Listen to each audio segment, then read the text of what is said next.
I think the major thing about that sailor episode, which has had precedence among Iran's Revolutionary Guards, going back with the capture of the British sailors, but also various hostage crises and the capture and the captivity of Western business people, activists, etc., by elements of the Revolutionary Guard. All of these have important domestic motivations, which is kind of hidden to the Western gaze that just looks at it from the standpoint of, we've had our sailors captured, give them back, this coming on the heels of this major nuclear deal, etc. But have, in fact, not that much by way of controversy purchase in the minds of ordinary Iranians, because they know that it will be resolved. They know it's a kind of a posturing on the part of the Revolutionary Guards, which are the kind of constitutionally, they're designed to be the protectors of the Islamic Revolution.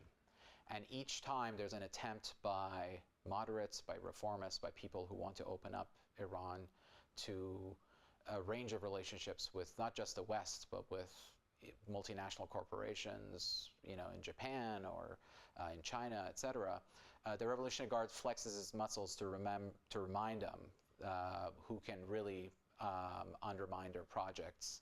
And in this particular episode, the Revolutionary Guards feel as if the foreign minister of Iran, who's been the leading figure behind the negotiations with the United States, who's kind of struck up this personal relationship with Secretary Kerry, and the president, Hassan Rouhani, who has been doing his best Barack Obama impression in Iran, are undermining the centrality of the Revolutionary Guards to Iran's politics, and they want to make sure that they understand that they're the ones with the gunboats, they're the ones with the unaccountable, wads of cash that they can sort of throw at various regional players to undermine this kind of progressive foreign policy that Iran has been putting forward.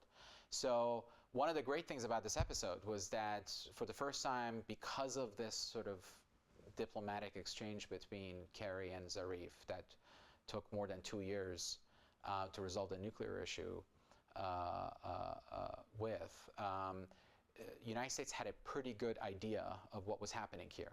And so Kerry was able, in a kind of a quiet way, to resolve it through his discussions with Zarif. There was no kind of a hysterical reaction that would have really played right into the hands of the Revolutionary Guards.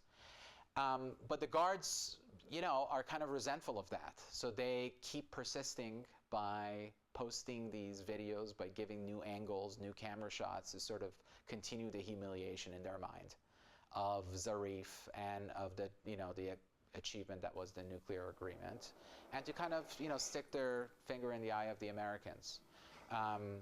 Today happens to be the anniversary of the Islamic Revolution. The timing of the release of these videos is not coincidental. They do it to sort of remind people that they're the ones that are confronting these kind of intruders in the Persian Gulf. This is their waters, and you have these aircraft carriers that are going about. And that, and that the founder of the Islamic Revolution, Ruhollah Khomeini, the Imam as they call him, would have very much appreciated this kind of gesture. And this is the kind of proud confrontational posture that he envisioned the Islamic Republic would adopt against these imperialistic forces that roam the waters, unaccountable, et cetera, et cetera.